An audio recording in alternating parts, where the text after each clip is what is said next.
Frères et sœurs bien-aimés, chers membres de la grande famille Les Pauvres de Jérusalem, bonjour.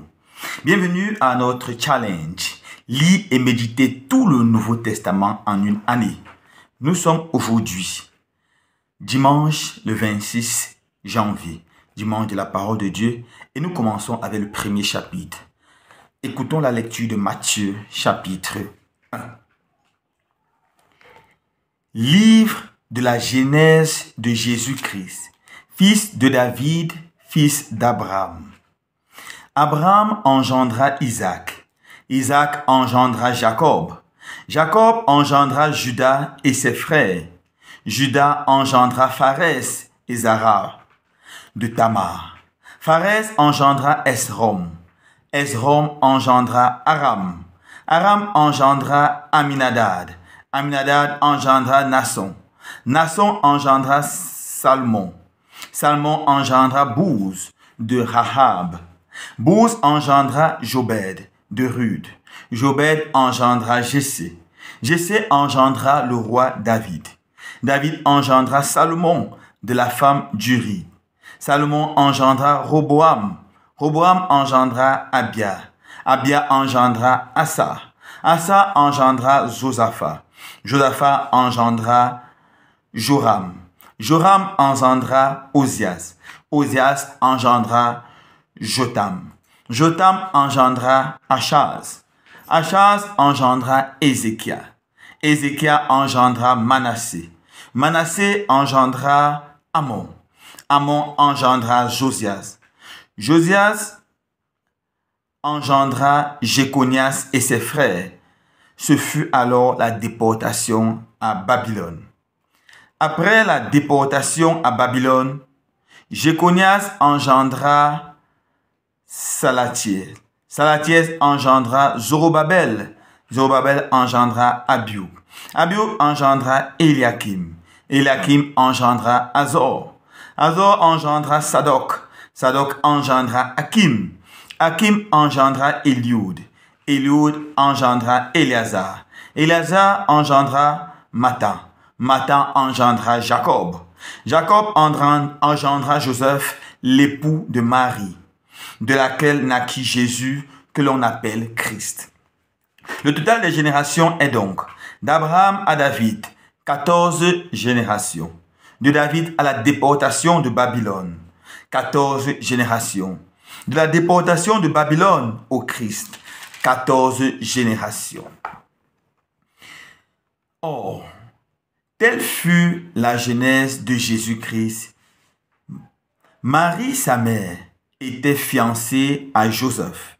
Or, avant qu'il eût mené vie commune, elle se trouva enceinte par le fait de l'Esprit Saint.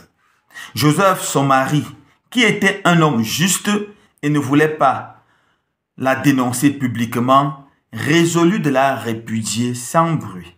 Alors qu'il avait formé ce dessein, voici que l'ange du Seigneur lui apparut en songe et lui dit: Joseph, fils de David, ne crains pas de prendre chez toi Marie, ta femme, car ce qui a été engendré en elle vient de l'Esprit Saint. Elle enfantera un fils et tu l'appelleras du nom de Jésus, car c'est lui qui sauvera son peuple de ses péchés. Or, tout ceci advint pour que s'accomplisse cet oracle prophétique du Seigneur.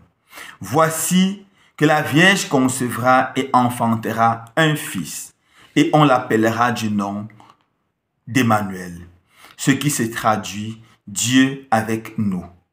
Une fois réveillé, Joseph fit comme l'ange du Seigneur lui avait prescrit. Il prit chez lui sa femme et ne la connut pas jusqu'au jour où elle enfanta un fils et l'appela du nom de Jésus. Acclamons la parole de Dieu. Louange à toi, Seigneur Jésus. Chers amis, permettez-moi maintenant de faire un commentaire sur ce texte que nous venons d'écouter. Le chapitre 1 de Matthieu est divisé en deux parties. La première partie concerne la généalogie de Jésus et la deuxième partie nous parle de l'histoire de Joseph avec la naissance de Jésus. Commençons par la généalogie. Ça semble bizarre d'ouvrir un livre et de commencer par une généalogie. Par une généalogie. Pour nous, les auteurs modernes, comment peut-on commencer un livre par une généalogie? Engendra. Ça semble même bête à la limite. Mais pour les Juifs, la généalogie était très très importante. C'est pour ça que dans l'Ancien Testament, vous voyez beaucoup de généalogies. Pourquoi la généalogie est très importante pour les Juifs? Pour les Juifs, le judaïsme était un peuple et une religion. D'abord un peuple, le peuple choisi par Dieu. Les Juifs étaient les choisis par Dieu. Et c'est comme ça qu'ils se concevaient. Ils étaient les fils d'Abraham. Et à cause de cela, ils étaient Juifs. Et deuxièmement, c'était une religion. La religion qui adorait le vrai Dieu. Donc pour faire partie de la religion du judaïsme, il fallait être un Juif de naissance. Alors la généalogie, c'était la preuve qu'ils sont les Juifs. Alors ils peuvent faire partie du judaïsme. La généalogie pour les Juifs, c'était un peu comme la carte de baptême pour nous, les chrétiens. Quelque chose qui prouve qu'effectivement tu es chrétien, c'est notre carte de baptême. Pour les Juifs, c'était leur généalogie. Alors pour, par exemple, être prêtre, il fallait prouver dans ta généalogie que tu reviens des Lévites, la tribu des Lévites ou d'Aaron, sans aucune interruption. Si tu n'es pas capable de le montrer, on te chassait. On appelle le retour de l'exil. Néhémie a chassé beaucoup. Ouais. Avec Esdras, on chassait beaucoup de personnes qui prétendaient être prêts sans prouver leur généalogie. Le roi Hérode, qui n'était pas un juif 100%, il était demi-juif, il était juif et hédoniste, il a fait brûler tous les registres des généalogies afin que personne ne prouve qu'il était un homme illégitime. La généalogie est très importante. Alors Matthieu commence par ça pour montrer que Jésus est vraiment juif. Il est fils d'Abraham. Il est vraiment le Messie attendu. Il est fils de David et le roi des rois. Voilà pourquoi Matthieu commence son livre avec une généalogie. Deuxièmement, la généalogie est divisée en 3 groupes. On peut dire arrangée en 3 groupes. Nous devons savoir que la Bible, avant d'être écrite, était mémorisée, prêchée, puis mémorisée. L'imprimé va apparaître beaucoup plus tard avec Gutenberg. Très peu de personnes pouvaient se procurer d'un rouleau de la parole de Dieu. Alors les chrétiens mémorisaient. Alors ces 3 groupes de 14 générations est arrangé de telle sorte qu'on peut mémoriser facilement. On appelle ça la mnémonique, une façon de mémoriser facilement. Mais c'est aussi arrangé de façon théologique. Nous avons d'abord d'Abraham à la déporte à David, nous avons 14 générations. Abraham, c'est le fondateur du peuple juif. C'est le premier homme qui entre en alliance avec Dieu. C'est le père de tous les juifs. Voilà pourquoi ça commence par lui. C'est lui le père des juifs. D'Abraham à David, nous avons 14 générations. Nous avons le temps des patriarches, le temps de la ferveur, le temps de la croyance. Et on finit avec David, qui est le grand fondateur du royaume d'Israël. C'est lui qui a réussi à unifier les 12 tribus d'Israël. Nous avons David, le grand fondateur. De David à la déportation, nous avons 14 générations. C'est le temps de la royauté. C'est le temps du péché. Le temps de l'indifférence où le peuple abandonne Dieu. Et finalement, le salaire du péché, c'est la destruction, c'est la mort. Le peuple est détruit, le temple est détruit, ils sont déportés très loin, à Babylone. Mais dans la déportation à Babylone, au Christ, c'est le temps de la rédemption. Bien que son peuple soit abandonné et péché, Dieu ne l'abandonne pas. Dieu revient vers le peuple pour sauver le peuple, pour libérer le peuple. C'est le temps de la rédemption. Dieu vient sauver, Dieu vient racheter son peuple. Alors ces 3 groupes représentent aussi les 3 parties de la vie spirituelle. Premièrement, le temps de la rencontre avec Dieu. Ça brûle dans notre cœur d'amour pour Dieu. On veut tout faire pour Dieu, on veut tout donner à Dieu. Mais ensuite, mes frères et sœurs bien-aimés, il y a le temps du péché. Le temps du péché. On s'éloigne vers Dieu. Cette flamme qui brûle dans notre cœur ne brûle plus. Mais comme Dieu est grand, il y a le temps de la rédemption. On revient vers Dieu. Voilà comment on peut comprendre théologiquement ces 3 groupes de 14 générations. Ensuite, une autre chose étrange apparaît dans cette généalogie, c'est la présence des femmes. Nous avons le nom de 5 femmes. Nous avons Tamar, Rahab, Ruth, Bethsaïe et la Vierge Marie. Voilà les 3 femmes qui apparaissent dans la généalogie de Jésus. Nous devons savoir que dans le temps ancien, les femmes n'étaient pas considérées comme des êtres humains, mais comme des objets. Elles appartenaient soit à leur père ou à leur mari. Les Juifs pieux, quand ils priaient chaque matin, ils disaient « Merci Seigneur de ne pas m'avoir créé un esclave, un païen ou une femme. » Parce que pour eux, l'homme était de cet ordre créé à l'image de Dieu. Donc, tout grand homme pour tout grand homme digne, on ne mettait jamais une femme dans sa généalogie. Mais c'est curieux de voir qu'avec Jésus, on voit pas seulement une femme, mais 5 femmes dans sa généalogie. Alors, comment comprendre la présence de ces 5 femmes? Matthieu fait exprès de mettre les femmes. Non seulement il met les femmes, mais il met les femmes assez étranges. Essayons de les regarder. La première, c'est Tamar. Tamar, c'est celle qui a séduit son beau-père Jacob pour faire un enfant avec lui. C'est une pécheresse. La deuxième, c'est Rahab. C'était une prostituée internationale qui travaillait à Jéricho. Vous voyez ça dans Josué chapitre 2, versets 1 à 7. Son seul mérite, c'est d'avoir gardé les espions. Ensuite, nous avons Ruth. Ruth était une Moabite. Vous voyez ça dans Ruth chapitre 1, verset 4.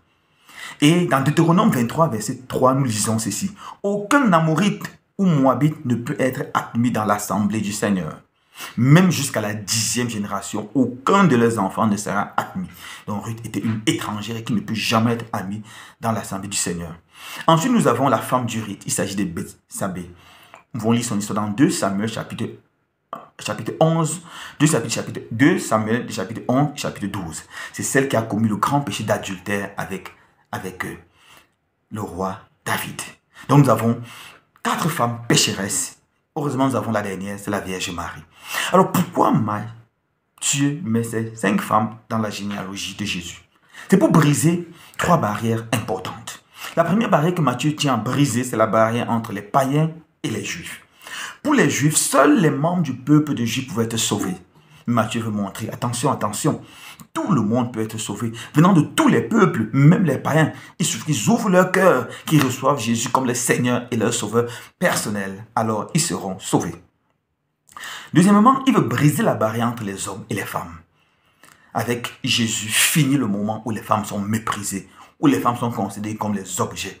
Jésus se faisait accompagner par les femmes. Il avait les femmes comme disciples, au même titre que les autres disciples. Jésus a apparu, Jésus ressuscité a apparu d'abord à une femme.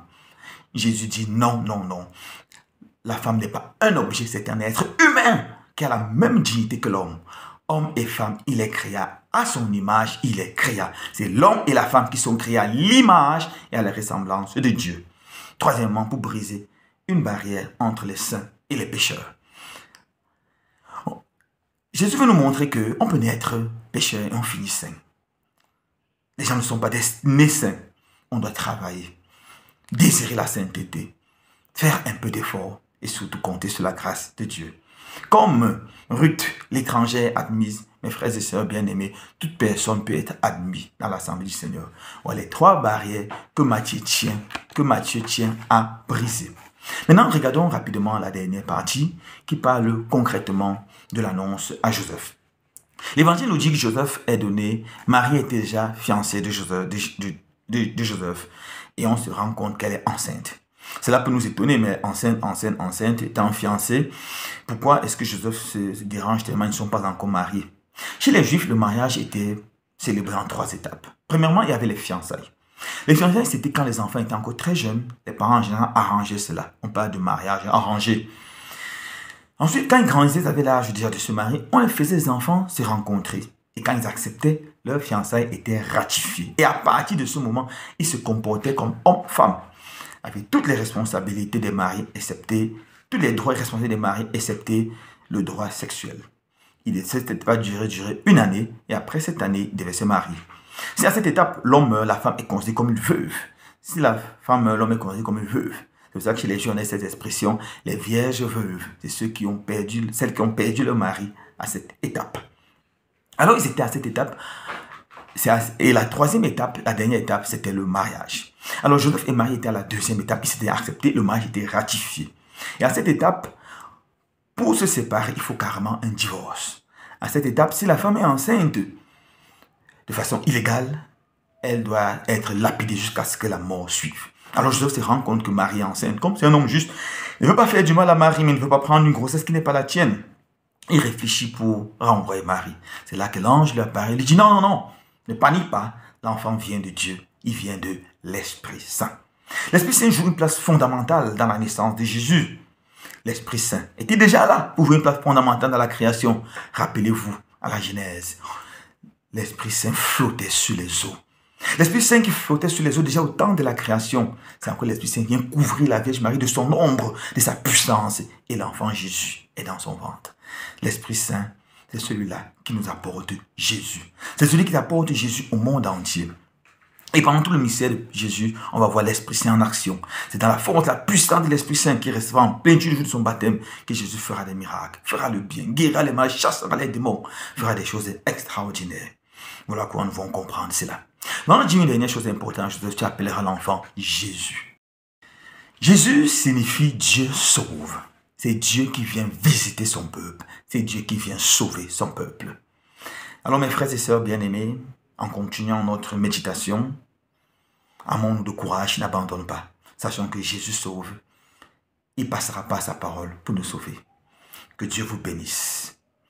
N'oubliez pas de vous abonner, de liker et de partager.